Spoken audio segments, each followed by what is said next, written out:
Les mains marquées par le temps de Margaret Holloway se figèrent à quelques centimètres du loquet du box. Sa routine matinale venait de voler en éclats face à ce qu'elle voyait à l'intérieur. Le gigantesque berger allemand, rejeté déjà par 47 familles, restait immobile dans le coin de sa cage. Mais quelque chose avait changé pendant la nuit.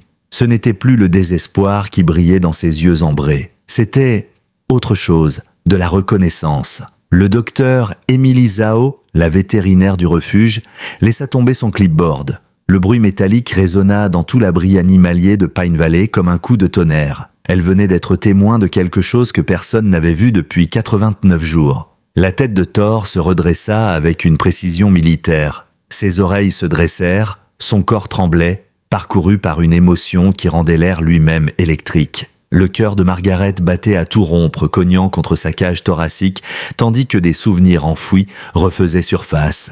Les histoires de son défunt mari sur les chiens de guerre, leur patience, leur mémoire sans faille, elle savait ce qu'elle voyait. Ce n'était pas une lueur d'espoir hasardeuse dans les yeux de Thor, c'était une révélation. « Appelez immédiatement Jason McConnell », murmura-t-elle d'une voix brisée par l'émotion. « Tout de suite. Mais pourquoi maintenant, alors qu'il ne lui restait plus que quelques heures avant que son temps ne s'achève? Qu'est-ce que Thor venait de se rappeler? Et pourquoi aujourd'hui ? Laissez un j'aime si cette aventure vous a touché et partagez vos impressions dans les commentaires en nous disant de quelle ville vous nous regardez. On continue la suite. Le vent de décembre hurlait autour du refuge animalier de Pine Valley comme une bête blessée. Les vitres vibraient sous ses assauts tandis que la neige s'accumulait contre les carreaux quelque part dans le nord du Montana. À l'intérieur, la chaleur artificielle contrastait avec le chaos sonore. Des dizaines de chiens aboyaient, grattaient frénétiquement à leurs portes, cherchant désespérément à capter l'attention des familles venues trouver un compagnon pour Noël. Mais, dans le coin le plus éloigné, un chien imposant restait parfaitement immobile, comme s'il avait été sculpté dans la pierre. Thor aurait dû être splendide à 4 ans. Son pelage noir et feu, jadis brillant et dense, paraissait terne malgré les soins constants du personnel du refuge. Ce qui frappait les visiteurs n'était pas sa taille impressionnante, 85 livres de muscles, mais l'océan de tristesse qui se lisait dans ses yeux. Des yeux qui semblaient avoir trop vu, trop porté, trop souffert. Margaret Holloway était bénévole depuis 3 ans dans ce refuge, depuis que la solitude était devenue son unique compagne. À 75 ans, veuve de la guerre de Corée, elle savait ce que signifiait survivre à tous ceux qu'on aime. Son mari Henry, enterré depuis 43 ans, son fils Thomas, emporté par un cancer à 52 ans. Chaque matin, elle se réveillait dans un silence si complet qu'il lui donnait l'impression de se noyer. Alors elle répétait souvent, à quiconque voulait l'entendre, « Ce chien-là attend quelqu'un en particulier ». Son ton, grave et assuré, portait le poids de l'expérience. Margaret comprenait l'attente. Elle avait attendu Henry à son retour de Séoul. Elle avait attendu que la chimiothérapie sauve Thomas. Elle avait attendu des petits-enfants qui ne viendraient jamais. Aujourd'hui, elle attendait simplement la fin, en mesurant ses journées par de petits gestes de tendresse envers des êtres oubliés. À des kilomètres de là, Jason McConnell portait une autre forme de fracture intérieure. Ancien soldat revenu d'Irak, 34 ans, il avançait avec la démarche prudente de celui dont la jambe gauche avait été reconstruite par la volonté et les broches métalliques. Le syndrome post-traumatique, les douleurs chroniques, la culpabilité d'avoir survécu quand d'autres étaient tombés. Tout cela lui avait coûté son mariage avec Clara ainsi que la plupart de ses amitiés. Sur sa table de cuisine traînait un avis de saisie immobilière, rappel brutal que guérir coûtait plus cher qu'il ne pouvait se le permettre. Sa petite maison, posée sur 5 acres de pin ployant sous la neige, résonnait d'échos douloureux. Le rire de Clara, les rêves d'enfants jamais nés, les promesses brisées sous le fracas d'un engin explosif improvisé. Son thérapeute du VA lui avait suggéré d'obtenir un chien d'assistance. Mais les listes d'attente s'étendaient sur des années, les frais sur des milliers de dollars. Jason avait besoin d'un partenaire maintenant, d'un être capable de comprendre que certaines blessures ne disparaissent de jamais. Le docteur Zhao, vétérinaire du refuge, avait elle aussi remarqué la coïncidence étrange. Son cousin, Daniel Zhao, soldat dans une unité sinophile de l'armée, avait été porté disparu 8 mois plus tôt. Et quand elle avait lu le premier jour le nom gravé sur la plaque militaire autour du cou de Thor, elle avait ressenti un frisson glaçant, comme si la guerre avait décidé de relier entre elles des vies à travers des distances impossibles. À l'opposé, le comté était dirigé par Benjamin Harris, un homme de 52 ans qui gouvernait d'une main de fer mue par une peur viscérale. Sa fille de 16 ans, Lily, portait encore des cicatrices visibles, souvenir d'une attaque de berger allemand 3 ans plus tôt. Depuis, Harris avait mis en place des règles draconiennes, frais doublés pour l'adoption de grands chiens, procédures interminables, obstacles délibérés. À ses yeux, mieux valait euthanasier 100 animaux inoffensifs que risquer une seule nouvelle morsure. Mais cette rigidité allait bientôt se heurter de plein fouet à la trajectoire de 3 âmes brisées et d'un chien oublié. Lorsque Jason poussa la porte du refuge à 16 heures pile, il fut immédiatement assailli par le tumulte. Les aboiements, les gémissements, une symphonie de détresse qui réveilla en lui des souvenirs d'explosions lointaines. Sa mâchoire se crispa, mais il avança. Il n'était pas venu chercher une thérapie. Il était venu chercher un but. Les familles de l'après-midi commençaient à partir, serrant dans leurs bras des chiots excités, bavardant joyeusement de la magie du matin de Noël.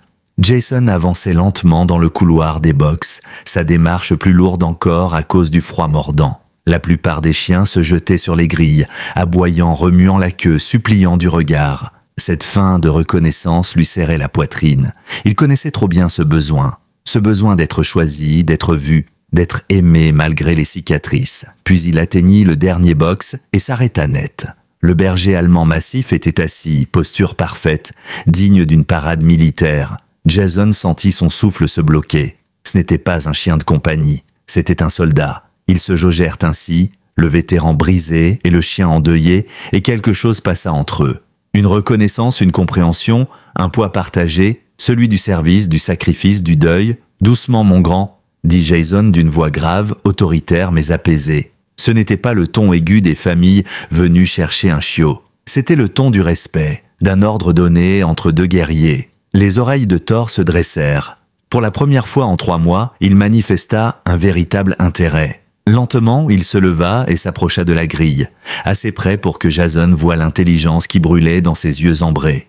Jason s'agenouilla, Thor posa ses pattes contre les barreaux, attendant. De près, Jason remarqua tout, la noblesse malgré la tristesse, la précision de ses gestes, l'attention constante, et surtout, ce collier. C'est du matériel militaire, murmura-t-il, en tendant la main pour effleurer le cuir épais. Thor se laissa faire, inclinant même légèrement la tête, comme s'il acceptait enfin ce contact.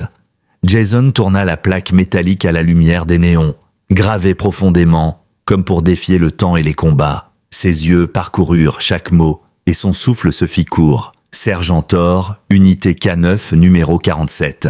Maître chien, spécialiste Daniel Zhao, en cas de perte, contactez le centre médical militaire de Walter Reed. Fidèle jusqu'au bout, les mains de Jason tremblèrent. Walter Reed, l'hôpital des blessés les plus graves. Là où certains revenaient brisés et d'autres ne revenaient jamais. La vague de compréhension l'écrasa. Ce n'était pas un chien abandonné au hasard, c'était un chien de guerre, un compagnon dont le maître avait été blessé ou tué en service. « Mon Dieu !» souffla Jason, la gorge serrée. « Ton maître, il n'est jamais rentré, n'est-ce pas ?» Thor émit un gémissement, le premier depuis son arrivée au refuge. Un son de douleur pure, mais aussi de reconnaissance. Cet homme comprenait, cet homme savait ce que signifiait servir, perdre, attendre un retour impossible. Margaret s'approcha lentement, ayant observé la scène depuis quelques mètres. Son visage, marqué par l'âge, montrait qu'elle avait remarqué la durée inhabituelle de ce contact. Ses yeux brillaient d'une lueur mêlée d'émotion et d'attente. « Vous êtes le premier à vraiment lire cette plaque », dit-elle doucement, s'asseyant péniblement sur le sol en béton à côté de Jason. « La plupart voient juste un gros chien et prennent peur. Ils ne voient pas ce que vous voyez. » Jason hocha la tête, incapable de détacher ses yeux de Thor. Ce n'est pas un chien abandonné, c'est un chien de travail militaire. Son maître a été blessé, peut-être tué. C'est pour ça qu'il attend encore, là, immobile. Il n'est pas seulement triste, il est en mission. Une mission qu'il ne peut plus accomplir. Margaret posa sa main ridée sur son bras. J'avais des doutes à cause du collier, de ses réactions aux ordres, mais vous venez de confirmer ce que mon instinct me disait. La docteure Zhao avait tenté de fouiller dans les bases de données de l'armée, mais sans information précise, elle s'est heurtée à un mur de paperasse. Jason sortit son téléphone, ses doigts tremblants d'émotion. Lui, vétéran, avait accès à des bases de données que les civils ne pouvaient pas consulter. Il tapa rapidement « Daniel Zhao, unité cynophile ». Les résultats lui glacèrent le sang. Daniel Zhao, 22 ans, déclaré mort en service 3 mois plus tôt, complications liées à une explosion en Afghanistan. Le dossier précisait « évacué vivant », mais décédé à l'hôpital militaire de Walter Reed. Dernière mention, demande officielle que son chien soit réformé et adopté, plutôt que réaffecté. Jason montra l'écran à Margaret, sa voix étranglée. Il l'a attendu, Thor l'a attendu. Le souffle court, Margaret murmura. Thor a été trouvé sur la route nationale à 20 miles d'ici. C'était peut-être la route que Daniel aurait dû prendre en rentrant. Je veux l'adopter, déclara Jason sans hésitation. Sa voix vibrait de détermination. Pas demain, pas la semaine prochaine, aujourd'hui. Ce chien a servi notre pays. Il mérite mieux que de mourir seul derrière des barreaux. Le visage de Margaret se détendit, soulagé, mais celui de la docteure Zhao, arrivé à leur hauteur, s'assombrit. Jason, il y a des complications. Les règles du comté sont terriblement strictes concernant les grands chiens, surtout les bergers allemands. Monsieur Harris a rendu les adoptions presque impossibles. Je me fiche des règles, répondit Jason en se redressant, sa jambe mécanique protestant contre l'effort. Ce chien a attendu 3 mois un maître qui ne reviendra jamais. Je paierai ce qu'il faut, Dr Zhao soupira. Ce n'est pas qu'une question d'argent. Les frais pour les grands chiens ont été doublés, $800. Ajoutez à ça une assurance obligatoire, une évaluation comportementale, une inspection de domicile. Et Harris n'est pas homme à fermer les yeux. Sa fille a été attaquée, vous savez. Depuis, il fait la guerre à toutes les races qu'il juge dangereuses. Comme invoqué par leurs paroles, la silhouette de Benjamin Harris apparut au bout du couloir. Sa mâchoire se crispa immédiatement en voyant Jason agenouillé auprès de Thor. À 52 ans, il portait encore l'allure d'un homme qui avait bâti sa vie sur le contrôle, mais ses yeux trahissaient une peur viscérale. « Docteur Zhao, que se passe-t-il ici ?» Sa voix claqua comme un fouet, tranchant net le tumulte des chiens. « Monsieur McConnell est intéressé par l'adoption de Thor », répondit-elle prudemment. Harris éclata d'un rire amer. « Absolument pas. Ce chien passe une évaluation comportementale demain matin, c'est la procédure. Ces animaux représentent un risque considérable. Imaginez la responsabilité pour le comté si... C'est un chien militaire. » L'interrompit Jason, son dos droit comme au temps de l'armée malgré la douleur dans sa jambe. Son maître est mort au service du pays. Ce chien a servi lui aussi. Et je me fiche qu'il ait servi sur la Lune. S'emporta Harris, sa voix brisée par une colère contenue. « Ma fille porte encore les cicatrices d'une attaque de berger allemand. Elle avait 6 ans, McConnell. 6. Savez-vous ce que ça fait d'entendre son enfant hurler, de voir son sang couler, de l'entendre faire des cauchemars pendant 2 ans ?»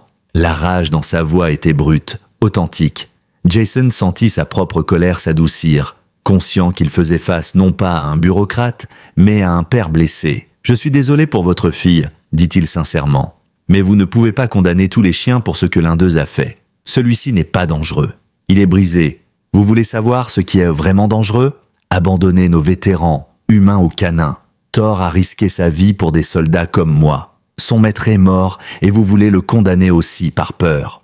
Margaret s'interposa entre les deux hommes. Malgré sa petite taille et ses cheveux blancs, sa voix claqua avec l'autorité d'une femme forgée par une vie entière de pertes. « Assez, Benjamin Harris, je t'ai vu grandir.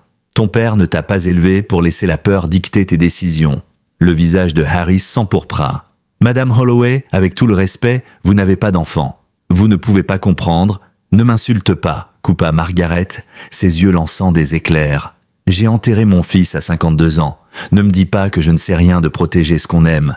Mais protéger par peur n'est pas protéger. C'est être lâche. » Le silence s'abattit, lourd, seulement troublé par les gémissements des chiens. Même Thor, jusque-là figé, observait attentivement, oreilles dressées. Dr Zhao avança, cherchant à calmer les tensions. « Monsieur Harris, je soigne Thor depuis 3 mois. Aucun signe d'agressivité. Son état est dû au deuil, pas à la violence. C'est l'un des chiens les plus doux que j'ai rencontrés. » Harris secoua la tête, mais sa voix avait perdu de son mordant. « La dépression peut rendre un animal imprévisible. » Jason répondit calmement, mais avec une intensité qui fit taire le couloir. « Les humains aussi sont imprévisibles quand ils souffrent. J'ai un syndrome post-traumatique. Certains jours, sortir de chez moi est un combat. Devrait-on m'interdire d'aller dans la rue pour autant ?» Avant que Harris puisse répliquer, une voix tremblante mais claire s'éleva derrière lui. « Papa, je peux parler ?»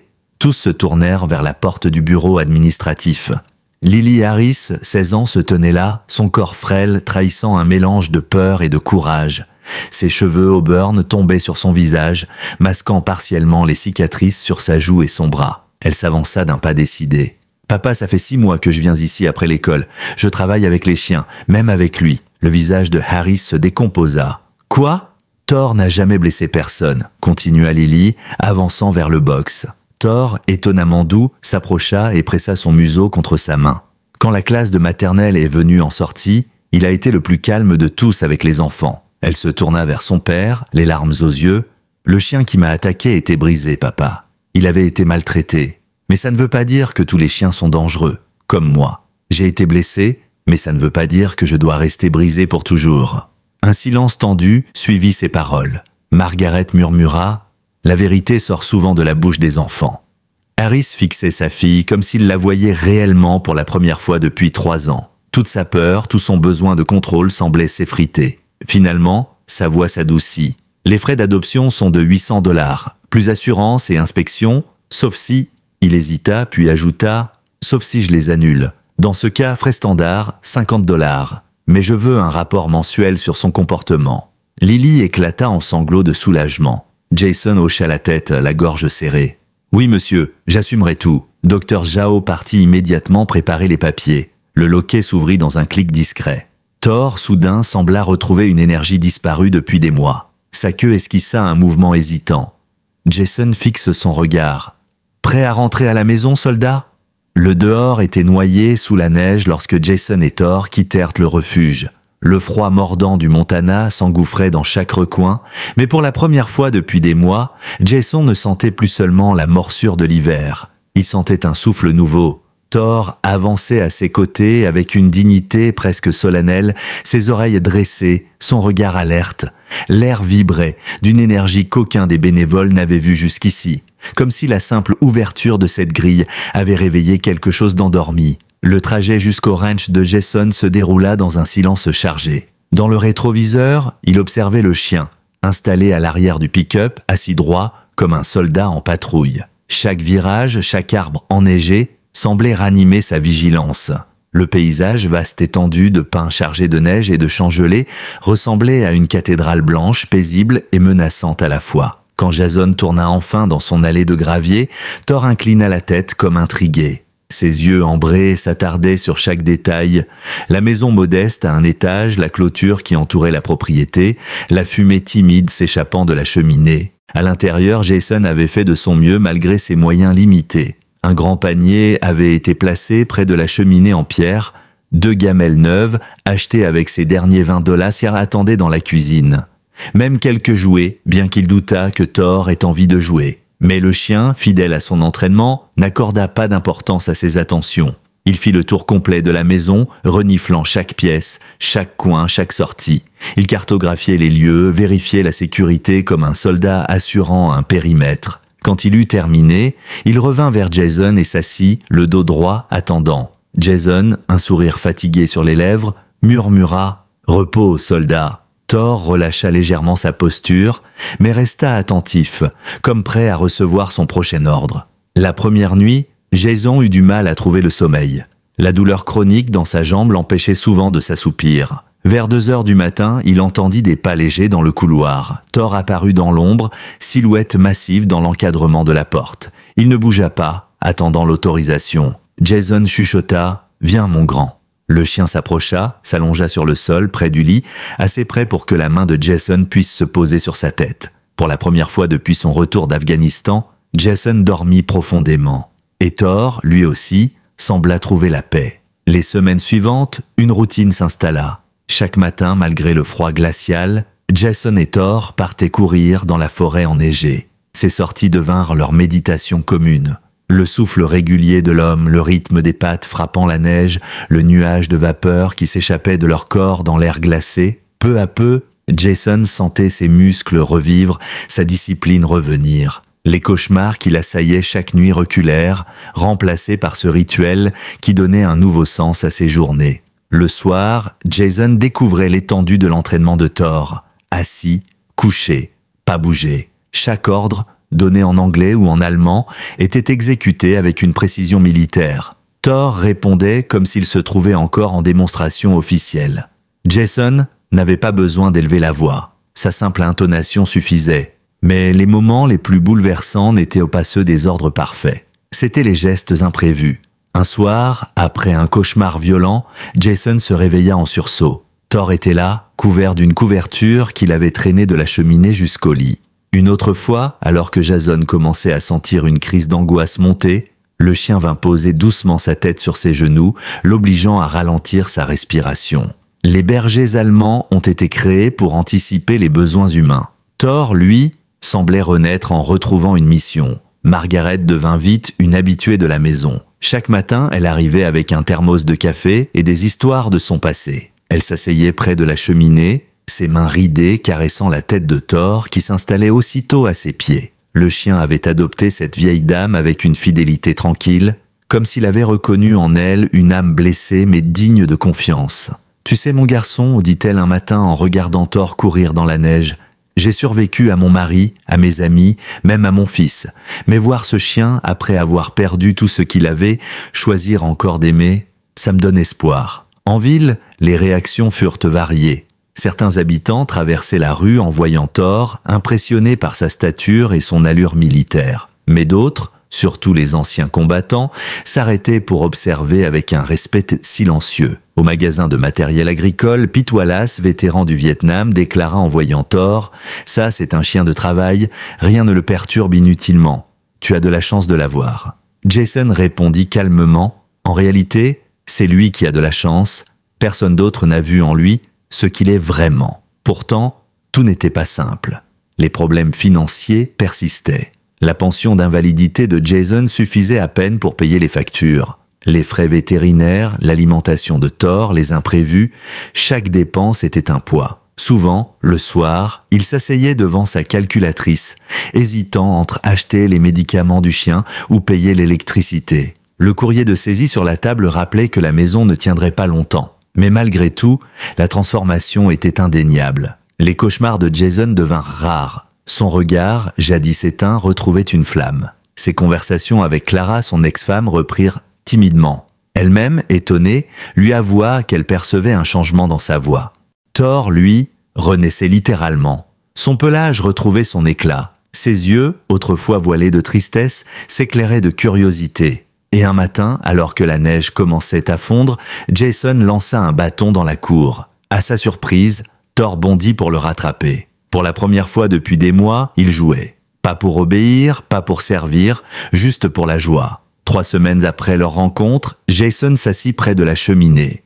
Entre ses doigts, il faisait tourner la plaque militaire de Thor. Il avait passé des heures à rechercher des informations sur Daniel Zhao, découvrant un jeune soldat enthousiaste, fier de son chien, immortalisé dans des photos souriantes sur les réseaux sociaux. Des images douloureuses, mais aussi inspirantes.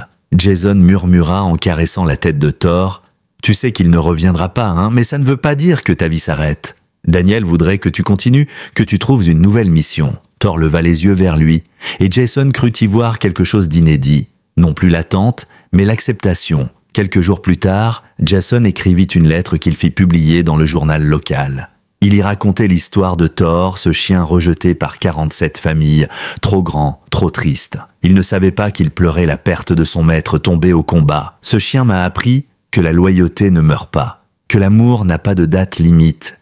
Les chiens comme Thor, trop souvent rejetés, sont en réalité les plus extraordinaires. Lui et moi, 2 vétérans brisés, nous guérissons ensemble. Thor n'est pas juste mon chien, c'est mon partenaire, mon ancre. La preuve que la loyauté mérite toujours qu'on se batte pour elle. La publication de la lettre eut des conséquences inattendues. Le téléphone de Jason se mit à sonner. Des vétérans de tout le Montana l'appelaient pour partager leurs histoires. Certains lui proposant même de l'aider financièrement pour couvrir les soins de Thor. Un vétérinaire local offrit un suivi à tarif réduit pour les anciens chiens militaires. Mais la réponse la plus troublante vint de la Dr Zhao elle-même. Lors de leur visite mensuelle, elle attendit que la salle se vide avant d'approcher Jason, son visage marqué par une inquiétude contenue. « Jason, je dois vous parler, dit-elle à voix basse, à propos de Thor, à propos de Daniel. » Jason sentit son estomac se nouer. « Qu'est-ce que vous voulez dire ?» Elle sortit un dossier de sa sacoche, un amas de feuilles imprimées. J'ai continué à fouiller dans les registres militaires. J'ai contacté des collègues à Walter Reed. Et quelque chose ne colle pas. Le dossier de Daniel Zhao n'est pas clair. Officiellement, il est mort de ses blessures. Mais j'ai trouvé des notes médicales postérieures à sa date de décès. Des suivis de thérapie, même des indications de régime alimentaire. Comme si quelqu'un était encore traité sous son nom. Jason Blamey. Vous êtes en train de dire qu'il est peut-être encore en vie? Dr Zhao inspira profondément. Je ne peux rien affirmer, mais je pense qu'on doit chercher plus loin. Et il y a autre chose, je n'ai pas été totalement honnête sur mes motivations. Daniel n'est pas un soldat anonyme pour moi, c'est mon cousin. Les mots tombèrent comme un coup près. Jason sentit son univers basculer. Le vétérinaire de Thor était la cousine de son maître disparu. Les coïncidences devenaient trop nombreuses pour n'être que du hasard. Thor, comme s'il avait perçu le changement d'atmosphère, s'approcha de Jason et posa sa lourde tête contre sa jambe.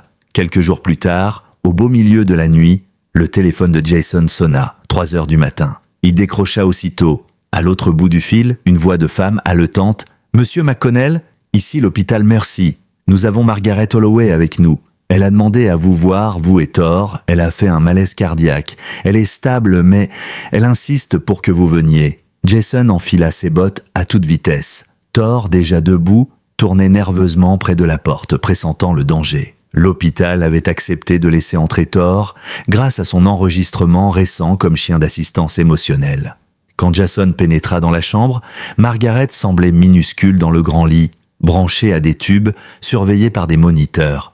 Mais son visage s'illumina en les voyant. « Voilà mes garçons » souffla-t-elle, sa main tremblante caressant la tête de Thor. Jason s'assit à son chevet, incapable de retenir ses larmes. « Tu n'as pas le droit de nous faire ça. Pourquoi sortir marcher à 6 heures du matin par ce froid ?»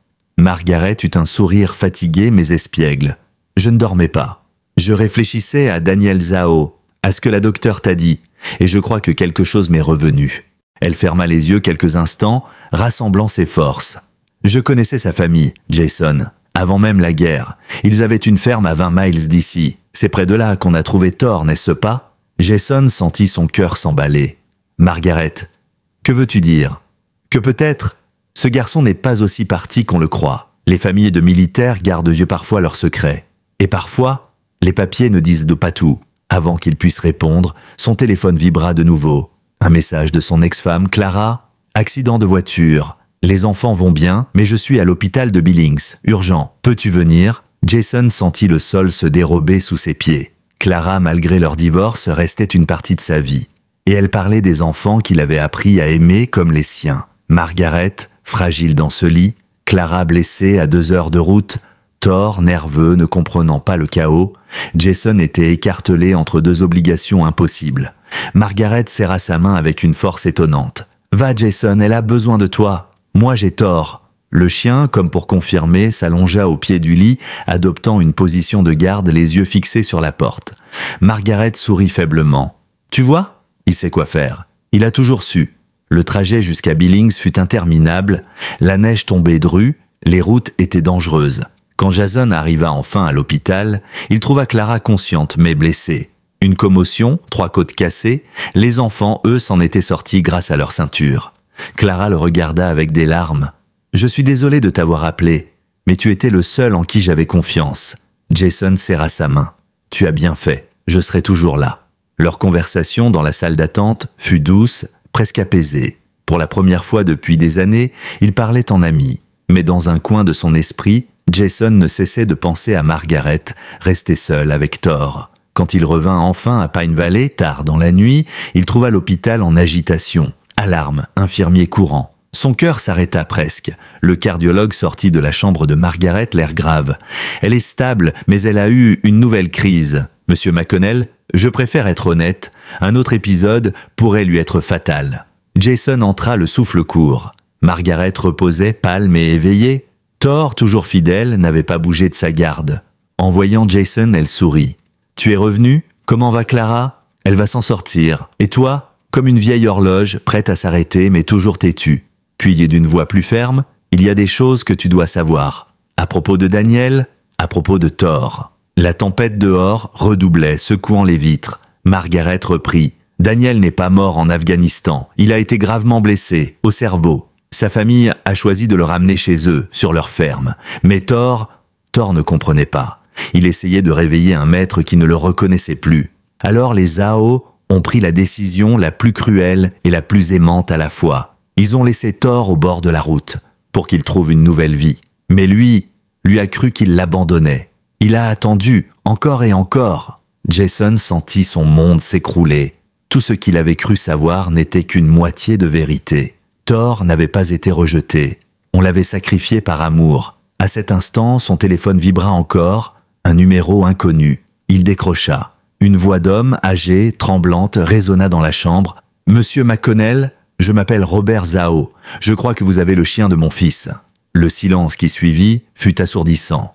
Thor se redressa d'un bond, ses oreilles pointées vers le téléphone, reconnaissant le timbre de cette voix. Margaret ferma les yeux, ses moniteurs s'affolant. Jason, les mains tremblantes, activa le haut-parleur. La voix de Robert emplit la pièce. « Nous avons lu votre lettre dans le journal. Ma femme l'a reconnue. Nous cherchions Thor depuis octobre. Pas pour le reprendre, mais pour savoir s'il était encore en vie, pour savoir s'il avait pardonné. » Margaret, haletante mais lucide, intervint. « Robert, c'est moi, Margaret Holloway. Nous nous connaissons ?» Un silence chargé de surprise traversa la ligne. « Margaret, Dieu du ciel !» Elle poursuivit, sa voix plus ferme. « Vous avez pris une décision terrible mais nécessaire. Mais aujourd'hui, il est temps d'en prendre une autre. » Jason, bouleversé, demanda « Que voulez-vous dire ?» Margaret le fixa intensément. « Que peut-être la guérison ne viendra pas en gardant tout séparé. Peut-être faut-il que tout le monde se retrouve, que Thor choisisse lui-même. » Jason n'eut pas le temps de répondre. Son téléphone sonna de nouveau, affichant cette fois le numéro de Clara. La panique s'empara de lui. Quand il décrocha, sa voix résonnait d'urgence et de douleur. « Jason, ils viennent de découvrir une hémorragie interne. Ils m'emmènent au bloc. J'ai peur. » Jason ferma les yeux. Il n'arrivait plus à respirer. Margaret, fragile dans son lit. Clara sur le point d'être opérée à 2 heures de route. Et maintenant les Zhao qui refaisaient surface avec la vérité sur Thor et leur fils. Robert reprit doucement, depuis le haut-parleur. « Monsieur McConnell, nous ne demandons pas de reprendre Thor. Nous voulons seulement qu'il comprenne. Qu'il voie David une dernière fois. Qu'il sache qu'il n'a pas été abandonné par indifférence, mais par amour. » Thor, comme s'il comprenait chaque mot, se mit à gémir doucement, fixant le téléphone. Ses muscles tressaillirent, son regard brûlait d'une intensité qui glaça Jason. Margaret attrapa la main de Jason. Sa voix, bien que faible, résonna comme un ordre. « Tu ne peux pas être partout, mais tu peux choisir ce qui honore l'amour, pas la peur. » Jason hocha la tête, incapable de parler. Robert donna l'adresse de leur ferme là-bas, sur cette fameuse Highway 2. Jason serra Thor contre lui. Le chien, tendu comme un arc, attendait. « Très bien, dit-il enfin. Thor mérite cette vérité. On vient. » La tempête battait son plein lorsque Jason prit le volant. Thor était installé à la place du passager, son corps massif frémissant à chaque kilomètre avalé. Dehors, le paysage n'était qu'une mer de blanc balayée par le vent. Mais au fur et à mesure qu'ils approchaient de la ferme Zhao, Thor changea. Son corps se raidissait, ses oreilles pivotaient, ses gémissements se faisaient plus pressants. La mémoire, enfouie dans son instinct, le ramenait à des lieux familiers. La ferme apparut enfin, silhouette fantomatique dans la tempête. Une maison modeste à 2 étages, son porche entouré d'arbres nus. Des lumières chaudes filtraient par les fenêtres, contrastant avec le froid mortel de la nuit. Avant même que Jason coupe le moteur, Thor bondit hors du véhicule. Il courut à travers la neige, puis s'arrêta brusquement à une dizaine de mètres, hésitant, partagé entre l'élan du cœur et la peur d'être rejeté. Robert sortit de la maison suivi de sa femme Linda. Ils étaient de plus âgés que Jason ne l'imaginait. Robert, grand, usé par le travail et la peine. Linda, frêle, son visage marqué par des larmes qui semblaient n'avoir jamais cessé. « Il se souvient ?» dit Robert d'une voix brisée. « Mais il ne sait pas s'il a encore sa place ici. » Thor les fixait, ses yeux brillants d'incertitude. Jason s'approcha doucement, posa sa main sur son dos. « Ils ne t'ont jamais oublié, mon grand. Ils veulent juste que tu comprennes. » Lentement, Thor reprit sa marche. Il entra dans la maison, l'air saturé d'odeurs qui déclenchèrent en lui une tempête de souvenirs. Le bois, la cuisine, les voix, son corps tremblait tout entier. Linda pose une main sur sa bouche en voyant l'animal. « Mon Dieu, il est revenu. » Ses yeux se remplirent de larmes. Elle s'agenouilla et Thor s'approcha enfin, posant son museau contre ses genoux. Elle éclata en sanglots, ses mains tremblant sur la fourrure noire et feu. Robert murmura « Il a dormi ici, mangé ici, il a veillé notre fils des mois durant, jusqu'à ce que ce soit trop pour eux deux. » Ils montèrent à l'étage. Jason sentit son cœur s'alourdir à chaque marche. Thor, lui, avançait d'un pas tendu, comme s'il anticipait une vérité douloureuse. La chambre de David ressemblait à un sanctuaire. Des médailles, des photos de lui souriant en uniforme, toujours accompagné de Thor. Et dans le lit, un jeune homme amaigri, le regard perdu dans le vide, le corps marqué par la maladie et les séquelles neurologiques. Thor s'arrêta net. Il inspira l'air, ses oreilles frémirent. Lentement, il s'approcha, posa sa tête massive sur le matelas. Un long silence pesa, puis la main de David, presque mécaniquement, se leva. Ses doigts trouvèrent l'oreille de Thor et commencèrent à la caresser. Automatique peut-être, mais suffisant. Thor gémit, un son d'une intensité bouleversante. Sa queue remua faiblement. Il avait retrouvé son soldat, même si ce dernier n'était plus le même. Linda pleurait, incapable de détourner le regard. Les médecins disent que ce ne sont que des réflexes. Mais moi, je crois qu'il sait, je crois qu'il sent. Jason, les yeux embués, murmura « C'est tout ce qu'il attendait. La preuve que leur lien était réel, que son amour n'était pas vain. » Mais au bout de quelques minutes, la main de David retomba et son regard se vida de nouveau. Thor recula comprenant. Ce n'était pas le retour espéré. Son maître n'était plus là, pas vraiment. Alors, au lieu d'insister, il s'allongea au sol, la tête posée contre le lit. Pas pour réveiller David, pour lui dire adieu. Robert s'approcha, sa voix tremblante. Il a compris. Il sait que son soldat n'est pas revenu. Mais il sait aussi que l'amour était vrai.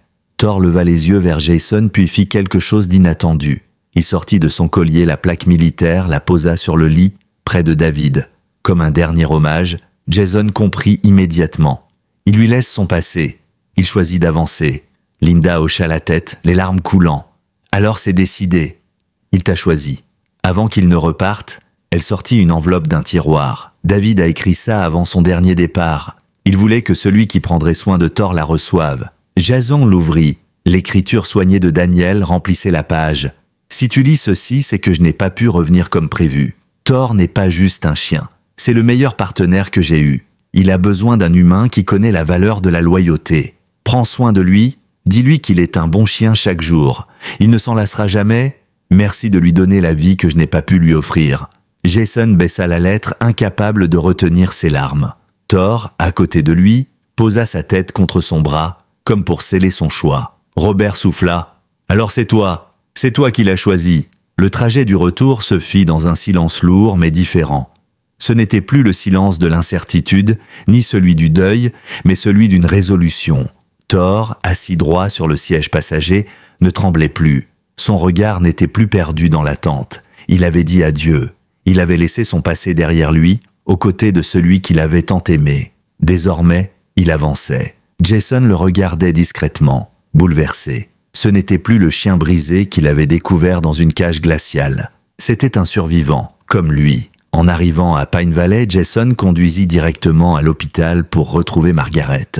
Lorsqu'il entra dans sa chambre, il fut frappé par le contraste. Elle semblait plus reposée, ses joues qui avaient repris un peu de couleur. Thor s'approcha aussitôt, posa sa tête sur le bord du lit. Margaret caressa ses oreilles avec tendresse. « Alors ?» demanda-t-elle d'une voix fatiguée mais vibrante. Jason s'assit près d'elle. Il a dit au revoir. Pas comme la première fois où il s'accrochait à l'espoir. Cette fois, il a vraiment compris. Il a laissé sa plaque militaire sur le lit. C'était sa manière de tourner la page. Les yeux de Margaret se remplirent de larmes, mais un sourire apaisé se dessina sur son visage. « C'est bien, c'est la guérison ?» Thor se tourna vers Jason puis se plaça entre le lit de Margaret et la chaise de Jason, son corps massif comme un rempart. Jason sourit à travers ses larmes. On dirait qu'il a pris sa décision. « Il veut veiller sur nous deux. » Margaret éclata d'un petit rire brisé. « Eh bien, il va falloir qu'on s'organise, alors. » Les semaines suivantes, un nouveau chapitre commença. La maison de Jason fut finalement saisie. Mais plutôt que de sombrer, il prit une décision pragmatique. Il emménagea temporairement chez Margaret, dans sa petite maison vieillotte, afin de l'aider à se remettre et de donner à Thor un foyer stable. Ce qui commença comme une solution de survie se transforma en quelque chose de bien plus profond. La maison de Margaret retrouva une vie qu'elle n'avait pas connue depuis des années. Thor s'était autoproclamé son garde du corps, ne la quittant presque jamais. Il l'accompagnait jusque dans la cuisine, surveillait son souffle quand elle dormait dans son fauteuil, s'installait au pied de son lit chaque nuit. Jason, de son côté, découvrit une nouvelle forme de thérapie en réparant la vieille maison, changer une poignée de porte, recoller des plaintes, repeindre les volets. Ces tâches simples, manuelles, lui donnaient un but et un sentiment de valeur qu'il croyait perdu. Un matin, Margaret les réunit dans le salon.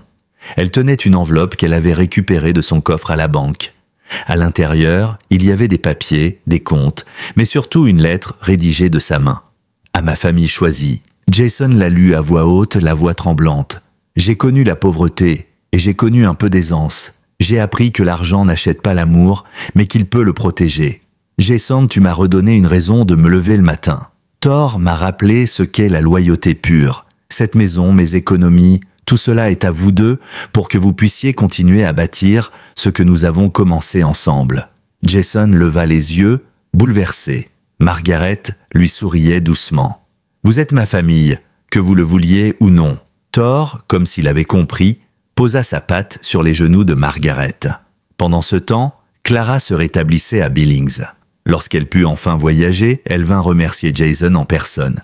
Elle trouva un homme changé. Son ex-mari, autrefois enfermé dans ses douleurs et ses colères, avait retrouvé une sérénité qu'elle ne lui connaissait plus. Thor, calme et attentif, se tenait près d'eux comme une sentinelle. Margaret, espiègle comme toujours, accueillit Clara comme si elle faisait déjà partie du foyer. Sur le perron, Clara dit à Jason « Tu as construit quelque chose de beau ici. Je comprends pourquoi tu souris à nouveau. » Jason répondit simplement « Je croyais que ma vie était finie, mais Thor m'a appris que la guérison ne se fait pas seule.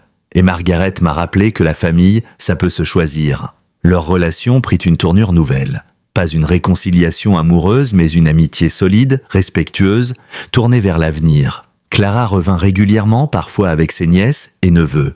Thor, protecteur et doux, devint leur gardien patient, les surveillant dans le jardin avec la vigilance d'un professionnel. La communauté, elle aussi, changea peu à peu. Benjamin Harris, inspiré par le courage de sa fille Lily, révisa les politiques du comté concernant les grands chiens. Lily elle-même passa de plus en plus de temps chez Margaret, aidant avec Thor et apprenant des techniques de soins animaliers. Dr Zhao, toujours présente, transforma la maison Holloway en véritable centre officieux pour les chiens en difficulté. Peu à peu, ce foyer improbable devint le cœur battant d'un nouveau réseau de solidarité à Pine Valley. Mais l'événement le plus marquant eut lieu près d'un an après l'adoption de Thor. Les Zhao invitèrent Jason, Margaret et Thor à une cérémonie intime à la ferme. David, bien que toujours sévèrement diminué, avait retrouvé une certaine stabilité. Il pouvait désormais s'asseoir, répondre à de simples sollicitations. Lorsque Thor entra dans sa chambre, la main de David se posa sur sa tête et y resta, longtemps, presque une heure entière. Les médecins parlèrent de réflexe, mais Linda secoua la tête. Non, c'est plus que ça. C'est une reconnaissance. Ce jour-là, Robert et Linda prirent une décision solennelle. Ils confièrent officiellement Thor à Jason et Margaret, tout en créant un fonds destiné à couvrir ses soins et son suivi. Mais ils instaurèrent aussi une nouvelle tradition, une visite mensuelle à David pour que Thor serve de pont entre son passé et son présent. Thor n'était plus seulement un chien de guerre, ni même un survivant. Il devenait un symbole. Le printemps arriva enfin au Montana. La neige fondit, laissant place à des collines vertes et à des forêts parfumées de pins. La maison de Margaret vibrait de vie. Elle, plus rayonnante que jamais, Jason, plus fort, plus ancré, et Thor, qui désormais exerçait comme chien de thérapie auprès de groupes de vétérans. Partout où il passait, les regards s'adoucissaient, les blessures invisibles semblaient un peu moins lourdes. Un soir de mai, tous trois s'installèrent sur le perron. Le ciel s'embrasait de couleurs dorées et violettes. Thor, étendu entre la chaise berçante de Margaret et le banc de Jason, la tête posée sur ses pattes, observait l'horizon. Margaret, émue, dit doucement « Vous savez, j'ai compris quelque chose aujourd'hui. Nous sommes tous des réfugiés de guerres différentes. Jason, toi, d'Afghanistan, moi de la solitude, Thor de la perte, mais nous nous sommes trouvés. Et ensemble, nous avons bâti quelque chose qu'aucun de nous n'aurait pu construire seul. » Jason gratta doucement l'oreille de Thor. « Tu as raison. Parfois, Ce sont ceux que tout le monde rejette dont on a le plus besoin. Margaret sourit. Et parfois, l'amour ne s'arrête pas avec un adieu. Il se transforme. Il trouve de nouvelles façons de servir. Thor battit doucement la queue contre le bois du perron, 3 fois, comme pour marquer l'instant. Les jours s'écoulaient, rythmés par de nouveaux rituels. Chaque matin, Jason partait courir avec Thor dans les forêts qui bordaient Pine Valley. Ses poumons brûlaient, ses articulations protestaient. Mais il se sentait plus vivant que jamais. Thor, puissant et rapide, adaptait son rythme pour ne jamais le laisser derrière. C'était leur méditation silencieuse. Chaque foulée chassait un peu plus les cauchemars et le poids de ses souvenirs. L'après-midi, Margaret se tenait sur le porche, une tasse de thé fumant entre ses mains, observant Jason réparer une barrière, repeindre un volet ou couper du bois. Thor, toujours attentif, se couchait à ses pieds, les oreilles dressées à chaque bruit suspect. « Vous savez quoi, mes garçons ?» lançait-elle parfois avec un sourire malicieux. « J'ai attendu toute ma vie pour avoir une maison pleine à nouveau. Et voilà que ça arrive quand je pensais avoir tout perdu. » Les soirées étaient les plus précieuses. Autour de la cheminée, ils partagèrent leurs histoires. Margaret racontait ses souvenirs de jeunesse, son mariage avec Harold, ses années d'attente durant la guerre de Corée. Jason parlait, peu à peu, de ses camarades tombés, de ses peurs, de ses espoirs déçus. Et Thor, silencieux mais toujours présent, posait parfois sa tête sur leurs genoux, comme pour leur rappeler qu'il n'était pas seul. Puis vint la visite suivante chez les Zhao. David, bien que toujours diminué, réagissait de plus en plus aux stimulations. Lorsque Thor entra dans sa chambre, son regard, d'habitude vide, sembla s'éclairer légèrement. Sa main caressa plus longtemps la fourrure sombre et Linda éclata en sanglots. Il le reconnaît. Même si ce n'est qu'une seconde, il le reconnaît. Jason, ému, sut que Thor avait désormais un rôle nouveau. Non seulement tourner la page, mais aussi offrir à son ancien maître ces instants fugaces de connexion. Les mois passèrent. La maison de Margaret devint un véritable point de ralliement. Dr Zhao organisait des rencontres avec des vétérans et des familles endeuillées. Lily Harris, l'adolescente marquée par son accident, y trouva un refuge. Elle apprenait auprès de Margaret et de Jason à comprendre les chiens, à dépasser sa peur. Thor devint son modèle de courage tranquille. Benjamin Harris, d'abord réticent, dut admettre que sa fille l'y guérissait grâce à cet environnement qu'il avait voulu interdire. Peu à peu, ces lois contre les grands chiens s'assouplirent, ouvrant la voie à davantage d'adoptions. Un soir d'automne, une dizaine de vétérans se retrouvèrent dans le salon de Margaret. Certains marchaient avec des cannes, d'autres portaient des cicatrices visibles.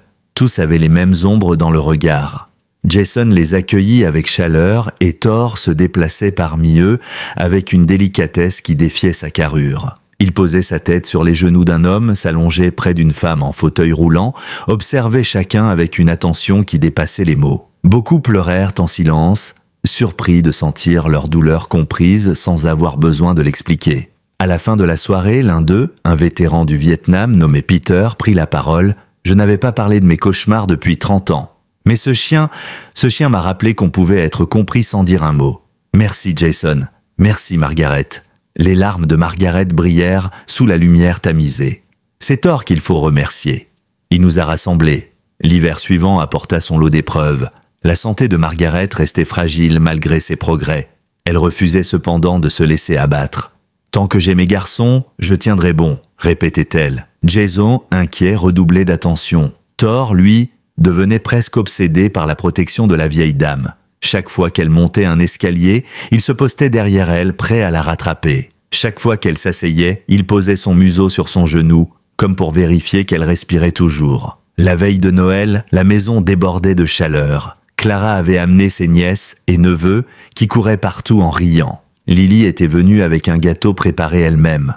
Même Dr Zhao avait pris une pause de son travail. Tous s'étaient réunis autour du sapin que Jason et Margaret avaient décoré maladroitement, mais avec joie. Thor, assis fièrement, portait un foulard rouge autour du cou. Les enfants se blottissaient contre lui sans crainte. Au moment des toasts, Margaret leva son verre de cidre. Sa voix, bien que fragile, portait une force qui fit taire la pièce. « Je pensais finir mes jours seul, en silence, mais grâce à vous, j'ai redécouvert ce que c'était d'avoir une famille. Ce chien rejeté 47 fois nous a sauvés tous.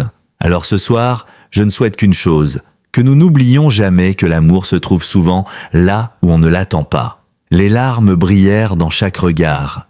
Jason posa sa main sur son épaule. Thor, comme s'il comprenait l'importance du moment, poussa un petit aboiement joyeux. Toute la salle éclata de rire. Mais la vie n'était jamais simple. En janvier, une nouvelle tempête frappa le Montana, paralysant les routes. Au cœur de la tourmente, Jason reçut un appel. David Zhao avait rechuté. Son état empirait rapidement. Robert supplia « Pouvez-vous amener Thor? Peut-être qu'il l'aidera à tenir. » Jason regarda Margaret, inquiète à l'idée de le voir repartir dans ce blizzard. Mais elle hocha la tête. « Vas-y, ce n'est pas une question de confort, c'est une question de loyauté. » Jason et Thor prirent la route. La neige fouettait le pare-brise, les pneus glissaient. Thor, tendu, fixait la route comme s'il comprenait l'urgence. Quand ils arrivèrent enfin, David était déjà très faible. Thor bondit sur le lit, s'allongea contre lui, sa respiration profonde synchronisée à celle du jeune homme. Pour la première fois, un sourire fugitif apparut sur les lèvres de David. Linda éclata en sanglots. C'est la première fois qu'il sourit depuis des années. Ce fut leur dernier instant. David s'éteignit quelques heures plus tard. Thor, toujours blotti contre lui. Robert posa une main sur l'épaule de Jason. « Merci. Merci de lui avoir permis de partir entouré de ce qu'il aimait le plus. » Le retour fut silencieux. Thor ne gémit pas. Il ne tremblait pas. Il semblait apaisé. Comme si cette ultime mission l'avait libéré. Jason comprit que ce n'était pas la fin, mais le début d'un nouveau rôle. Thor n'attendait plus le passé. Désormais, il vivait pour protéger son présent. Lorsque Jason et Thor revinrent à la maison après la mort de David, la neige continuait de tomber, mais quelque chose avait changé dans l'air. Thor marchait d'un pas lourd, comme un soldat revenant d'une mission accomplie. Il n'était plus brisé, ni dans l'attente. Il avait rempli son devoir, dit son dernier adieu, et désormais il avançait, libre de choisir son avenir. Margaret les attendait sur le perron, emmitouflée dans une couverture. Quand elle vit l'expression grave de Jason, elle sut sans un mot. Thor grimpa les marches et posa doucement sa tête sur ses genoux, comme pour lui transmettre la nouvelle. Elle passa ses doigts dans sa fourrure. Alors, il est parti. Jason hocha la tête, mais pas seul. Il avait Thor avec lui. Margaret sourit tristement.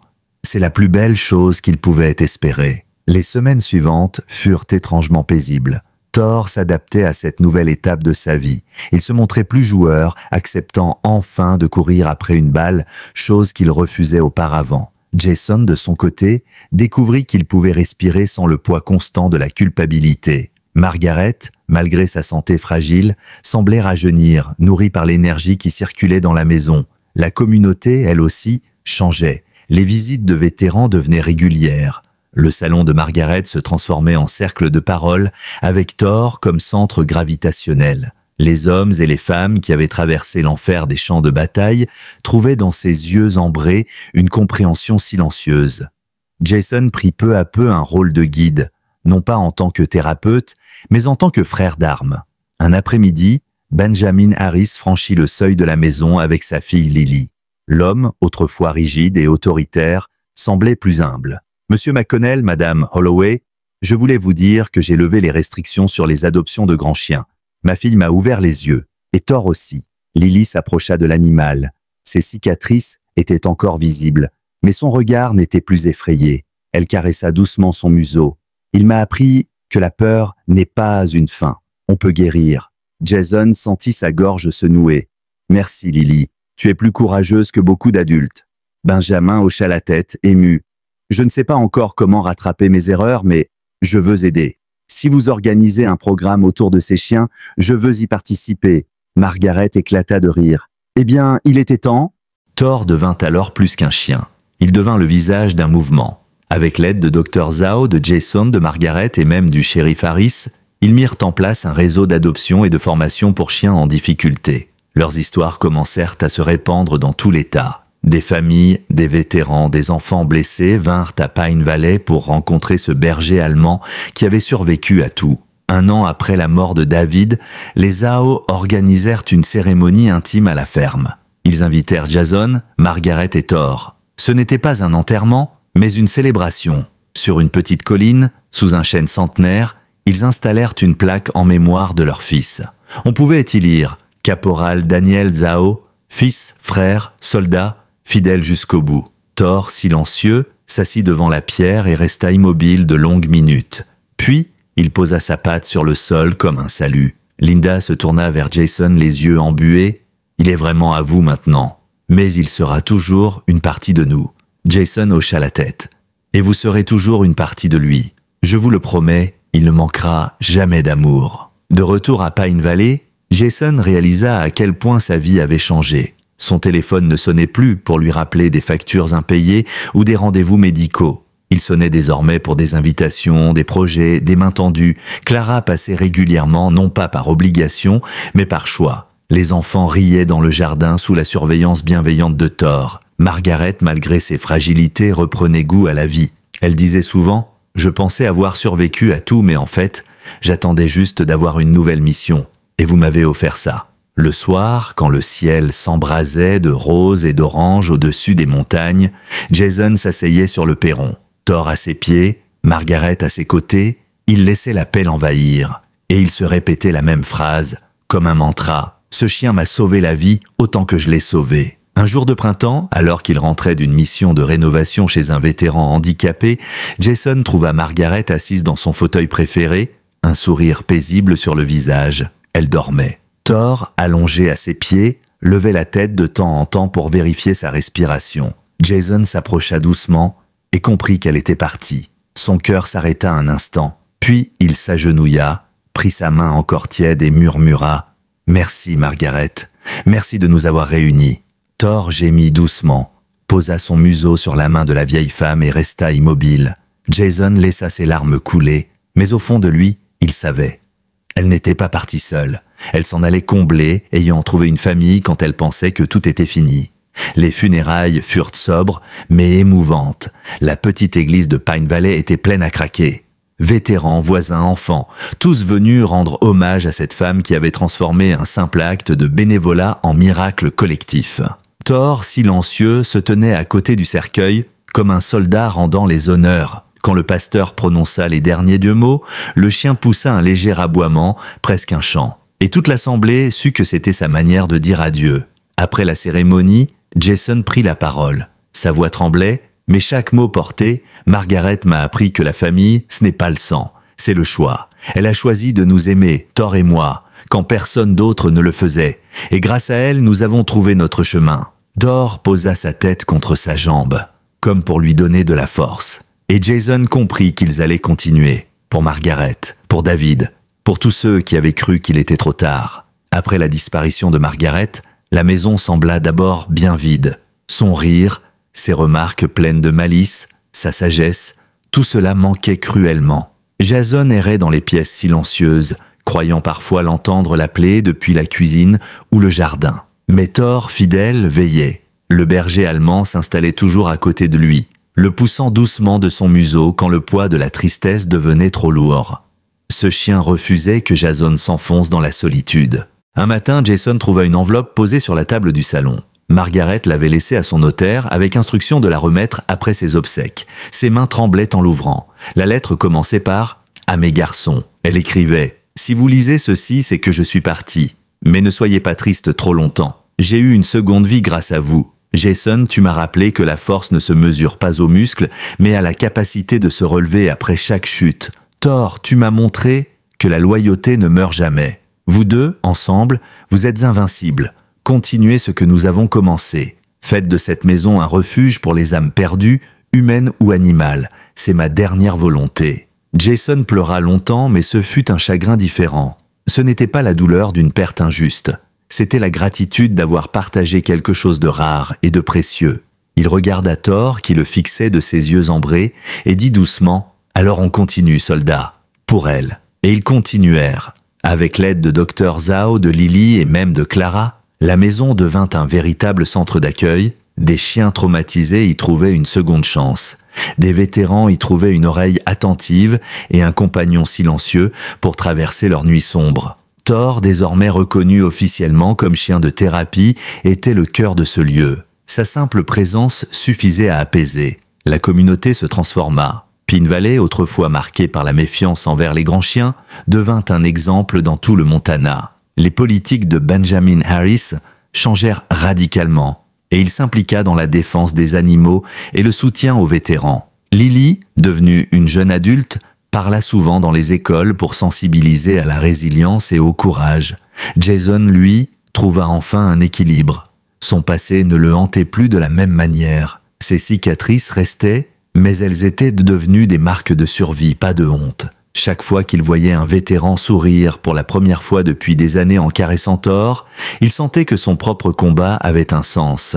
Un soir d'été, Jason s'assit sur le perron, regardant les étoiles s'allumer une à une dans le ciel du Montana. Thor, fidèle, était couché à ses pieds. Le vent portait l'odeur des pins et le chant lointain des grillons. Jason parle à voix basse, comme s'il s'adressait à Margaret. « Tu avais raison, la famille, ce n'est pas le sang, c'est le choix. Et nous avons choisi de continuer. » Thor leva la tête, ses oreilles frémissantes, puis posa doucement sa patte sur la jambe de Jason. Un geste simple, mais qui contenait toute une promesse, « Tu n'es pas seul. » Cette nuit-là, Jason comprit pleinement ce que Margaret lui avait appris, que parfois, les meilleurs chapitres de nos vies commencent quand on croit que l'histoire est définie, que l'amour peut renaître des cendres de la douleur, et que la loyauté d'un chien peut sauver bien plus qu'une vie. Alors, si vous écoutez cette histoire aujourd'hui, rappelez-vous, il n'est jamais trop tard pour recommencer. Les liens les plus forts naissent souvent dans les endroits les plus improbables, et la famille se construit parfois avec ceux que le monde avait oubliés. Thor, rejeté 47 fois, avait trouvé sa mission. Jason, brisé par la guerre, avait trouvé sa guérison. Et Margaret, une veuve solitaire, avait trouvé une seconde jeunesse. Ce n'était pas la fin, mais le début d'un héritage. Celui d'un chien qui avait refusé de cesser d'attendre et d'un homme qui avait choisi de croire encore. Et vous, qu'est-ce que cette histoire vous inspire? Avez-vous déjà trouvé la famille là où vous ne l'attendiez pas? Partagez vos expériences dans les commentaires et dites-nous de quelle ville vous regardez. Car après tout, chaque histoire mérite d'être entendue.